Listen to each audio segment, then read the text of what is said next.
Hello' everyone, আশা কৰোঁ আপোনালোক সকলো ভালে আছে। মই অন্য এটা ভিডিঅ'লৈ আপোনালোক সকলোকে স্বাগতম জনাইছোঁ। আৰু মই আজি আহিছোঁ মহামৃত্যুঞ্জয় মন্দিৰ, গতিকে মোৰ লগত ভাবিলোঁ আপোনালোককো দেখুৱাম বুলি। তেনেহ'লে বলক ভিডিঅ'টো চাই থাকক।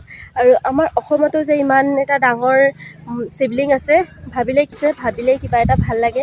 গতিকে কিছুমানে আহিছে আৰু কিছুমানে অহাও নাই। গতিকে এবাৰ আহিব, পূজা কৰিব, বহুত ভাল লাগে, শান্তি লাগে পূজা কৰি।